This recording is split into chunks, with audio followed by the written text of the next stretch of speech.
Bonjour à tous et bienvenue dans On se voit, le podcast fait pour tous ceux qui en ont un peu marre des applications de rencontres. Je suis Maë Paris et 2 fois par semaine, je vous présente des profils de personnes dont le cœur est disponible. Si la voix de la personne que je reçois aujourd'hui vous séduit, rendez-vous à la fin de l'épisode. Aujourd'hui, je reçois Galadriel. Comment tu vas ? Ça va, merci. Et toi ? Très bien, merci. Et je suis très contente de t'avoir aujourd'hui. Pour celles et ceux qui nous écoutent, vous ne la voyez pas comme je la vois, mais je peux vous dire que Galadriel a des yeux bleus assez ouf. Il fait sombre là dans le studio, mais je les ai vus quand on était à l'extérieur. T'as une bouche assez pulpeuse, t'as un maquillage dingue. Quand je dis dingue, c'est très original. T'as un liner blanc avec un mascara d'autres couleurs. Voilà, un très joli maquillage. Tu as un bracelet tatouage, enfin, tu as un tatouage autour du poignet. Et voilà, et tu portes un t-shirt violet. Est-ce que tu es à l'aise avec cette description ? Ouais, très à l'aise. D'habitude, j'ai aussi des bagues à tous les doigts, mais pas aujourd'hui. Pas aujourd'hui, elles sont perdues. Ah mince, toutes ? C'est que tu as dormi quelque part et que tu as oublié de les reprendre ? C'est qu'elles sont chez mon père à la campagne. Ah d'accord. Ouais. Donc pas de bague aujourd'hui. Pas de bague. C'est une version plus naturelle des mains de Galadriel que j'ai aujourd'hui. Très bien. Est-ce que tu veux compléter avec un sosie qu'on t'attribue souvent ? Alors, une fois, j'ai une pote en soirée qui m'a dit que je ressemblais à Sharon Stone, mais je pense que pas du tout. Enfin, bon, moi, je le vois pas. De très loin, les pommettes un peu, peut-être. Peut-être, ouais. Et sinon, une fois, j'ai vu une peinture d'un artiste anonyme qui avait peint une femme inconnue qui me ressemblait comme 2 gouttes d'eau, mais du coup, ça donne pas trop d'indications. Est-ce que tu penses que c'était toi ? Enfin, est-ce que la situation aurait pu te dire, ça se trouve, c'était moi sur un banc ou... Non, c'était une femme à moitié nue dans une baignoire ancienne donc avec tu t'en des souviendrais. pieds. Okay. Ouais, oui, donc, d'accord. Ok, impossible. Très bien. Bon, ça aide pas trop ceux qui nous écoutent, mais on a déjà quelques éléments. Est-ce que tu voudrais nous raconter un de tes meilleurs souvenirs d'enfance ? Ouais. Je suis pas méga fan de mon enfance, mais non. Une petite anecdote. Il y a quand même des trucs cool. Je pense la première fois que j'ai vu un cheval, parce que je fais de l'équitation depuis que je suis toute petite. Ah. Et en fait, c'est mon tout premier souvenir de la vie. Ouais. La première fois que j'ai vu un cheval, et tout ce qui est en lien avec les chevaux pendant mon enfance, c'est des moments heureux. Et tu te souviens quand tu l'as vu ou quand t'es montée à cheval ? Je me souviens, la première fois que je l'ai vu, mon père m'emmenait faire des promenades tous les dimanches. Je marchais pas encore très bien, j'étais à moitié en poussette encore. Ah oui, c'est vraiment un souvenir qui remonte à très longtemps. Ouais, et j'ai vu, on passait à côté d'un centre équestre, et j'ai vu une reprise d'équitation, et du coup des filles sur des chevaux, et j'étais là, waouh. Et j'ai fait un énorme caprice, et j'ai hurlé et pleuré jusqu'à ce que mon père ait demandé à la monitrice si je pouvais m'inscrire. Elle a dit, non, il faut qu'elle ait 1 an de plus. Pendant 1 an, on est retournés tous les dimanches faire la même promenade pour que je puisse voir les chevaux jusqu'à ce que j'ai le droit de monter. Purée, et du coup, t'as commencé à monter hyper tôt ? Ouais, à 3 ans et demi, 4 ans. Ah waouh, je savais pas qu'on pouvait faire de l'équitation aussi tôt. Ah quoi, t'es aidé quoi, bien sûr. Tu montes sur des Shetland, et il y a les parents du coup qui doivent venir parce que c'est eux qui tiennent le poney. Ah oui, c'est ça. Waouh, ton père devait être vraiment ravi. S'il avait su, j'aurais jamais fait ce détour. Surtout qu'après, je l'ai fait se lever tous les dimanches à 4h du mat pour aller en compète et tout. L'équitation, c'est un sport très prenant. C'est demandant, ouais. D'accord. Et t'en fais encore aujourd'hui ? Ouais, d'une autre façon. Maintenant, j'essaye d'en faire de façon plus éthique. Donc, je fais surtout de l'équitation de loisirs, de la randonnée, de l'éthologie. Okay. Là, j'y retourne demain. Je vais aller écouter le brame du cerf en forêt de Fontainebleau. Ah ouais. Je fais une rando de nuit. Ah, super chouette. Ouais, ça, c'est une très belle expérience à vivre. J'ai fait il y a quelques semaines. C'est ouf. J'espère t'entendras, mais il n'y a pas de raison. Ouais. Trop bien. Donc, t'es plutôt nature les week-ends. Tu dédies un peu ton temps à ce type d'activité ? C'est un peu 50-50. Ça peut être nature, ça peut être aussi faire la fête tout le week-end. Ok, ça dépend. Tout blanc ou tout noir ? Un peu, ouais. D'accord, très bien. Un week-end sur 2, un pour se ressourcer et un pour bien profiter. Et je suis obligée de te poser la question au vu de ton prénom. J'imagine que tes parents t'ont donné ce prénom pour Le Seigneur des Anneaux. Enfin, j'imagine pour le livre, parce que le film n'est sorti qu'en 2001. Et j'imagine que t'es née avant 2001. Ouais. Mais donc, tu tiens ce prénom de la saga ? C'est ça. Mon père a lu le livre quand il avait 16 ans, 17 ans. Il a eu un coup de cœur sur ce prénom. Et quand il était ado, il s'est dit, si un jour j'ai une enfant, elle s'appellera Galadriel. Ah. Et ma mère était d'accord, donc tant mieux. Donc, très bien. Plusieurs dizaines d'années plus tard. Et en fait, c'est à la fois une référence au Seigneur des Anneaux, mais ils m'ont aussi appelée comme ça en pensant au prénom et au fait qu'on m'appellerait beaucoup Gala. Et du coup, là, c'est référence à la muse de Dali, au surréalisme et tout ça. D'accord, chouette. Ouais. Est-ce que c'est vrai, les gens t'appellent Gala ou pas? Tout le monde m'appelle Gala. Ah, ok. Ouais. Ah, donc t'es contente, tu aimes ton prénom? Complètement, ouais. Je suis pas pour grand-chose, mais j'en suis fière. T'es contente. Ouais. Et du coup, c'est Le Seigneur des Anneaux, c'est lié à la science-fiction. Est-ce que toi, tu aimes en lire ou... Ouais, complètement. Du coup, je suis tombée dedans dans la science-fiction et dans l'heroic fantasy hyper jeune. En fait, j'ai grandi sans télévision et avec une grosse bibliothèque de SF et de fantasy. D'accord. Et donc, dès qu'il y avait de l'ennui, j'allais piocher dans les BD et les romans de mes parents. Ok, donc tu as toujours beaucoup lu aussi. Ouais. Et en plus, j'avais pas le droit de voir Le Seigneur des Anneaux tant que je l'avais pas lu. Et je voulais absolument comprendre d'où venait mon prénom et je voulais trop voir le film. Et du coup, je me suis forcée à lire le livre quand j'avais 8 ans, je crois. Très bien, oui. Alors, je l'ai jamais lu, mais c'est plusieurs livres ou c'est plusieurs tomes, non? Et nous, on avait l'édition collector, forcément, avec les illustrations de Tolkien et tout. Donc, c'est un espèce de gros pavé de 1500 pages où t'as toute la trilogie. Ok. Ouais. Et à 8 ans, tu t'es... Je me suis tout enquillée. Ouais. Waouh. Donc, une vraie lectrice. Aujourd'hui encore, tu lis beaucoup? Ouais, j'essaye de m'imposer une petite discipline de au moins un livre par mois. D'accord. Pour essayer de contrer l'appel du scroll sur Instagram et ce genre de vice. Et ouais, j'arrive à bien m'y tenir. Ouais. Trop cool. Et qu'est-ce que tu as de prévu pour tes prochaines vacances? C'est la semaine prochaine. Ah. Je suis contente. Je vais en Bretagne avec ma mère et mon beau-père.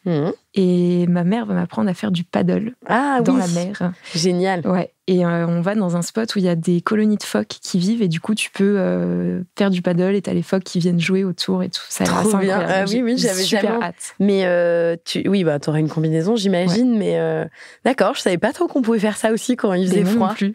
Génial. Donc tu vas être à l'eau tous les jours. Exactement. Ouais. Super. Ça s'annonce des bonnes vacances. Ouais. Tu sens que t'en as besoin. T'aimes les vacances. Oula, oui.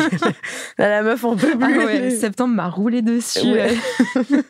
Une rentrée compliquée. Donc une semaine de vacances qui va. Ah ouais, ça va être nécessaire. Ça va être ressourçant. Trop cool. Et tu disais tout à l'heure aussi que t'aimais bien sortir. Qu'est-ce qui t'a le plus manqué pendant le Covid et le grand confinement? Alors, paradoxalement, j'étais très contente de ne pas sortir pendant plusieurs mois. Je peux faire parfois un peu d'anxiété sociale, tu vois, des trucs comme ça. Et là, le fait d'être toute seule chez moi, en plus, ma coloc était partie chez ses parents, j'avais 70 mètres carrés juste pour moi. Et du coup, j'avais l'impression d'être hyper en sécurité, paradoxalement, au vu de la situation. Ouais. Et parce que le champ des possibles était restreint, donc je pouvais un peu tout contrôler, tout décider. J'étais en chômage partiel, donc complètement libre de l'organisation de mes journées. Et par contre, quand on s'est déconfiné, qu'on est ressorti, j'étais hyper heureuse de pouvoir bouger et de revoir du monde. Mais pendant la période où ça a duré, ça m'allait bien. Ça t'a pas manqué, ouais. Non. Et aujourd'hui, quand tu sors, elles ressemblent à quoi, tes soirées Elles sont longues. Ok, jusqu'au petit matin même. Ouais, moi si je sors, c'est jusqu'à 7h du matin. D'accord, on rentabilise le make-up. Ouais. Donc c'est des soirées où je danse beaucoup, où je rigole beaucoup, où je parle pas forcément beaucoup avec de nouvelles personnes. Ouais. J'aime bien sortir avec mon groupe de potes. S'il y a des rencontres qui se font, c'est chouette, mais j'aime vraiment beaucoup danser. Donc c'est vraiment danser jusqu'au petit matin. Jusqu'à ce que t'aies mal aux pieds, quoi. Ouais. Cool. Est-ce que tu peux prendre ton portable et me parler de ton fond d'écran? Qu'est-ce que c'est ton fond d'écran? Oh là. Oula. Ah oui. Alors montre-le-moi d'abord. Tu vas pas être déçu du voyage. Oula. Ah oui. Alors. Ouais. Attends. Oula. Alors, je le décris. J'ai devant moi, après tu expliqueras, j'ai devant moi un fond rose avec des pâquerettes en dessiné. Mais dessus, il y a comme 2 notifications de 2 nouveaux messages. Tout à fait. Un premier texto qui dit « Tout va bien se passer ». Un deuxième texto qui dit « No panique, juste nique ». Exactement. Voilà, donc dis-nous, est-ce que c'est une copine qui en soirée t'a dit de pas paniquer alors que tu rentrais avec quelqu'un ? Alors, c'est ma meilleure amie qui m'a envoyé ça quelques heures, je crois, avant justement que je rentre de soirée avec quelqu'un. Et j'étais hyper stressée parce que ça faisait hyper longtemps que je n'étais pas rentrée avec quelqu'un. Et elle m'a envoyé ça comme un mantra pour me donner du courage. Juste nickel. Et je me suis dit, c'est magnifique, je le garde, ça va me servir de...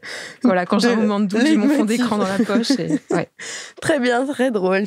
Ok, bon à savoir. C'est vrai que c'est un bon message à envoyer à ses copines quand on a des doutes. Ça permet de relativiser. Très bien. Bon, update, si t'es ici, c'est que ça a pas marché, c'était pas la personne de ta vie. Mais... Si, ça a marché, mais le temps que ça devait marcher. Voilà, donc très bien, on est amis, c'est super. Très bien. Et quand tu étais petite, tu répondais quoi quand les adultes te demandaient « Qu'est-ce que tu veux faire quand tu seras grande ?» Qu'est-ce que tu voudras faire, pardon. J'avais beaucoup d'ambition. Donc, je pense que les 2 principales réponses, ça devait être soit rockstar, soit présidente de la République. D'accord. Ouais. Les 2 ensemble seraient cool, d'ailleurs. Les 2 ensemble. Et ok, aujourd'hui, ça t'a un peu passé. Est-ce que la politique aurait pu être un milieu qui aurait pu te correspondre? Franchement, ça aurait pu. J'ai même fait des fois des candidatures pour aller travailler au Sénat, au Parlement, des trucs comme ça. D'accord. Qui n'ont pas abouti, mais j'ai travaillé dans des médias politiques et ça m'a toujours intéressée. Puis j'ai toujours une vie militante T'es assez à côté. engagée, ouais. Très bien. Pour quelle cause, principalement? Pour les droits LGBT+, pour le droit du travail, pour nos retraites, ce genre de choses. Ok, oui, c'est quelque chose qui fait partie de ta vie avec ton groupe d'amis Ouais, c'est ancré en moi depuis hyper longtemps. J'ai grandi avec un père cégétiste chevronné qui m'a bien inculqué de se méfier de l'ordre établi, du patronat et tout ça. D'accord, ok. Et ouais, j'ai un travail qui est engagé politiquement, donc ça fait partie de mon quotidien. Mes collègues sont engagés, mes amis sont engagés. On va souvent manif ensemble, en AG. Ok, voilà. donc tu es entourée aussi de personnes qui le sont tout autant que toi et c'est important pour toi. C'est très important, ouais. Et qu'est-ce que c'est ta morning routine ? Alors, je suis très fière parce que j'ai réussi depuis quelques semaines à enlever le scroll sur Insta de ma morning routine. Donc, ma morning routine, c'est éteindre mon réveil rageusement, faire entre 10 et 20 minutes de yoga sur ma terrasse. Ça, c'est vraiment un plaisir incroyable. Et ensuite, manger des céréales en écoutant France Info. Très bien. Et puis, me maquiller.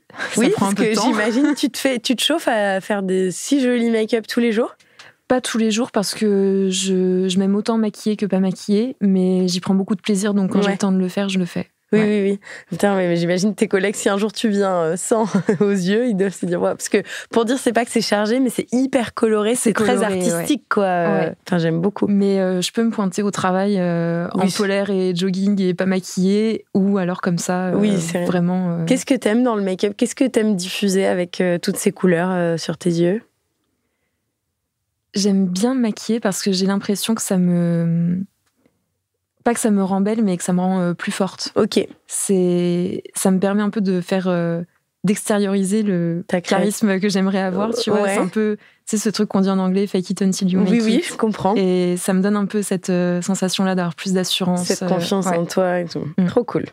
Et qu'est-ce que tu ne referas plus jamais ?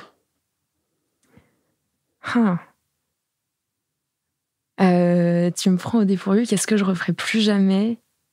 Peut-être bosser dans une entreprise dont je partage pas les valeurs politiques.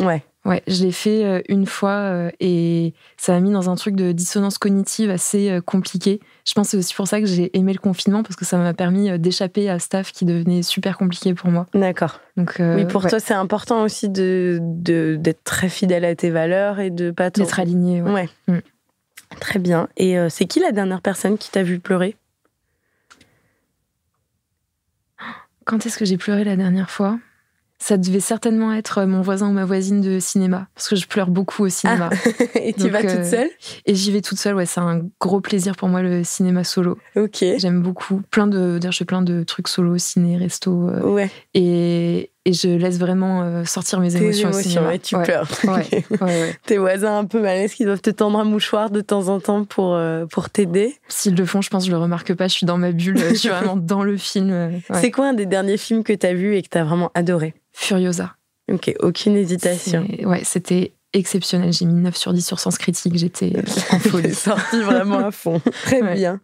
Et en parlant de tes relations amoureuses, tu nous as écrit en nous disant vouloir partager de l'intimité, du rire, des câlins et pourquoi pas de l'amour. Je cite tes mots, c'est comme ça que tu l'as dit.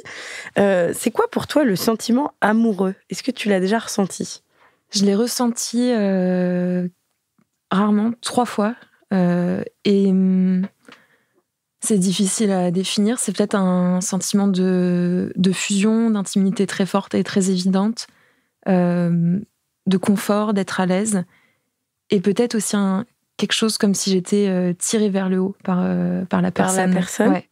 Et tu disais donc ça t'était déjà arrivé plusieurs fois, et quand c'est arrivé, ça arrivait d'un coup, ou tu penses aussi que parfois ça peut arriver avec le temps? J'ai l'impression que dans mon cas, c'est assez évident dès le début. Après, ça peut me demander un temps pour que j'embrasse ce sentiment. Il va y avoir un truc un peu de méfiance, de pas s'emballer trop vite, de est-ce que je peux accorder ma confiance ou pas. Donc, je vais peut-être le réfréner au début, mais quand je regarde les fois où je tombe amoureuse avec du recul, en fait, je le savais dès la première heure. Départ, ok. Ouais. Et t'es assez intense et passionnelle au début, ou t'arrives à... Je pense que je suis sur la retenue. Ok. T'as peur d'être déçue ou de... Ouais, une peur de la déception, une peur de montrer trop vulnérable, trop vite, de peut-être donner des armes, tu vois, à la personne en face, un truc un peu de méfiance. Et du coup, je vais mettre du temps à montrer mes sentiments. Je vais peut-être même plus attendre que la personne en face le fasse d'abord. Ok, d'accord, ouais. Pour me dire, allez, elle s'est mouillée la première, je peux y aller. Et est-ce qu'il y a des choses qui t'attirent pas vraiment dans les couples, disons, classiques, que tu peux observer autour de toi? Ouais, il y a un truc qui me rebute pas mal, c'est quand le couple est trop fusionnel et qui prend toute la place dans la vie de la personne. J'ai pas mal d'amis, on est tous autour de la trentaine, et j'ai l'impression que le couple devient un peu une case à cocher, et qu'une fois que t'as coché la case couple, il faut cocher la case emménagement, fiançailles, projet de paternité ou de maternité, et puis ça devient un truc qui bouffe tout. Ouais, une course contre la montre en couple. Ouais, complètement. Okay. Donc toi, si demain t'étais amenée à être en couple, t'essaierais un peu de lutter, enfin en tout cas de pas être guidée par ces carcans, ma dernière relation de couple, pour moi, c'était hyper important qu'on construise ensemble quelque chose qui corresponde à nos imaginaires amoureux propres, et qu'on ne précoche pas, enfin, qu'on ne coche pas des cases qui avaient été préétablies pour nous, mais qu'on soit vraiment active dans nos désirs et dans comment on construisait la relation. Super, trop bien. Et ça, t'as du mal à... Enfin, du coup, non, j'imagine, mais c'est pour toi plutôt une facilité de communiquer et de mettre des mots là-dessus avec les personnes que tu côtoies? Assez facile. Je pense que maintenant, je suis assez en plus au clair avec mes désirs, mes limites, donc c'est assez facile pour moi à formuler. D'accord. Et comment tu te vois dans 10 ans, amoureusement parlant? Enfin, comment t'espérerais? C'est difficile, j'ai du mal à me projeter. À projeter, au global, que ce soit professionnellement ou... Ouais, c'est difficile pour moi de m'imaginer plus de 6 mois, 1 an à l'avance. Ok. Après, peut-être que ma vie amoureuse idéale, ce serait d'avoir peut-être un ou une partenaire un peu principale. Tu vois, quelqu'un vraiment avec qui je partage un amour qui est sûr. Et puis d'avoir la possibilité d'avoir des explorations, des aventures, des amants, amantes plus occasionnels à côté, mais d'avoir toujours cette personne un peu qui soit comme un ancrage. Okay. Exactement. Tu vas enlever le même mot en même temps. Très bien, je comprends ce que tu veux dire. Et est-ce que tu veux nous parler de tes red flags et de tes green flags en amour? Ouais. Alors, comme red flag, il y en a un, je sais pas à quel point c'est problématique et stigmatisant ce que j'ai écrit, mais moi je me suis dit, il faut être honnête. T'inquiète, d'ailleurs j'en profite avant que tu le dises, pour réexpliquer, c'est pas ça dépend, après t'expliqueras, mais c'est pas forcément des no-go, les red flags ou green flags, c'est des petits bonus, quoi, donc il faut pas que les gens les prennent trop au pied de la lettre. En tout cas, c'est des choses dont je me suis rendu compte avec l'expérience que ça marchait pas. Alors, les personnes qui travaillent dans la police, les policiers, les CRS, c'est compliqué. J'ai un problème avec l'autorité, donc ça va être difficile de s'entendre. Les gens, alors c'est difficile de le formuler de façon bienveillante et tout, mais les gens qui, entre guillemets, n'ont pas de style. Ouais. Pour moi, c'est important, une personne où tu la vois, puis tu sens qu'il y a une personnalité derrière. En plus, je suis hyper intéressée par la mode et tout ça. Donc, c'est pas l'idée d'être à la mode, mais l'idée de se permettre une extravagance, de jouer avec les codes du genre aussi, par exemple, dans la façon de s'habiller. Et puis, là, vraiment, c'est fondamental pour moi, des personnes qui n'auraient pas d'intérêt pour le sexe au sens de l'érotisme, la sensualité au global. Et qui n'aimeraient pas en parler ou... Ni en parler, ni le faire. Ouais. D'accord. Très bien. Voilà. J'entends. Et puis, côté green flag, aimer danser. Franchement, si je peux avoir un ou une partenaire de fête et de danse, c'est incroyable. Ouais. Les personnes qui aiment organiser des surprises. Je trouve ça génial. Je trouve ça hyper romantique, attendrissant, touchant. Toi-même, t'en organises ? Ouais, énormément. Que ce soit pour en relation amoureuse ou pour mes amis, pour ma famille. Là, je vais organiser le mariage de ma mère au printemps. Je vais faire en sorte que ce soit un truc assez... T'aimes bien te bouger pour faire plaisir aux gens. Et du coup, j'aime bien le recevoir aussi. En retour, c'est normal. Et puis, les personnes, soit qui ont déjà fait une thérapie, soit qui sont en thérapie, pas forcément vraiment aller voir une psychologue toutes les semaines, mais qui font en tout cas un travail sur elles ou sur eux. Et qui Ok, très bien, très clair, merci. Voilà, c'est dit. Est-ce que tu es prête pour les questions rapides ? Oui. Tu aimes les manèges à sensations ? Non. Tu te commandes souvent à manger ? Non. Vélo ou métro ? Métro. Tu pourrais vivre dans une maison perdue en pleine campagne ? Pas sûr. Tu aimerais avoir des enfants ? Non. Quand tu veux voir les infos, tu te tournes vers quel média ? La radio ou Twitter. Tu pourrais ne pas manger de viande pendant 6 mois ? Oui. Tu es végétalienne, c'est ça ? Ouais, c'est ça. La dernière manifestation à laquelle tu as participé, c'était pourquoi ? C'était au moment des législatives dernièrement. Une célébrité qui t'agace ? Gérard Depardieu. Un pays étranger que tu as adoré visiter ? Le Cambodge. Un sport que tu aimes bien regarder ? L'athlétisme. En ce moment, est-ce que tu économises pour t'acheter un truc en particulier ? J'économise pour renflouer les caisses. Il y a des fans de Mylène Farmer qui ont campé plusieurs jours devant le Stade de France. Je ne sais pas si tu as vu avant son concert. Est-ce que tu serais capable, toi, de le faire ? Et si oui, pour quel artiste ? Non, je pense pas être assez fan de quelqu'un pour faire ça. Et est-ce qu'il y a une partie de ton corps que tu préfères ? Mes seins. Très bien. Je leur ai écrit un poème même. Mais oula, tu es la deuxième personne à répondre ça. Est-ce que tu l'as, le poème de tes seins ? Non, je l'ai pas. J'ai écrit ça en atelier d'écriture il y a quelques semaines. Ah, c'est marrant. Ok, un poème à une partie de ton corps pour les remercier d'être là et t'aider à être bien dans ton corps. Trop cool. Très bien. Bah écoute, la personne qui t'écrira peut-être aura la chance de lire ce poème sur tes seins. Peut-être, ouais. Très bien, bah merci. On arrive à la fin de notre discussion. Est-ce que on a déjà balayé pas mal de choses, mais est-ce que tu veux nous en dire plus sur la personne que tu recherches ? Tu nous as dit ton âge, c'est ça, t'as 30... J'ai 28 ans. 28, alors rien à voir, pardon. Oh, c'est proche. Oui, c'est proche. Est-ce que tu cherches quelqu'un dans cette zone-là d'âge ? Ouais, plutôt quelqu'un de proche en âge. Je suis plutôt intéressée par les femmes et les personnes queer. Je suis pas fermée aux rencontres avec des hommes, mais c'est pas là qu'est mon attirance en priorité. De base. Voilà. Ok, et tu vis à Paris ? Et je vis à Paris, donc quelqu'un en Ile-de-France, c'est mieux aussi. C'est possible, d'accord. T'as déjà eu une relation à distance ? Oui. Tu serais prête à le refaire ou c'est vraiment difficile ? Je sais pas, c'était dur. Hein. Ouais, ok. Et toi, tu le vois ta vie à Paris sur du long terme ? Bon, même si tu as dit que tu n'aimais pas te projeter, mais... Je crois que pour quitter Paris, il faudrait que je le fasse avec des amis ou de la famille. Il faudrait que ce soit un projet de groupe. Je ne me verrais pas quitter Paris seule. Ok, d'accord. Très bien. Eh bien, merci. Merci à toi. Pour toutes ces confessions et merci aux auditeurs et auditrices qui nous ont écoutés jusqu'au bout. Si la voix, le profil et la sagesse de Galadriel vous attirent, si son militantisme et son engagement politique vous parlent, si vous êtes une grande lectrice et que vous cherchez quelqu'un qui lit autant que vous, et si vous avez une petite forme d'extravagance qui pourrait charmer Galadriel, rendez-vous dans la partie « J'ai un crush » de notre page Instagram « On se voit ».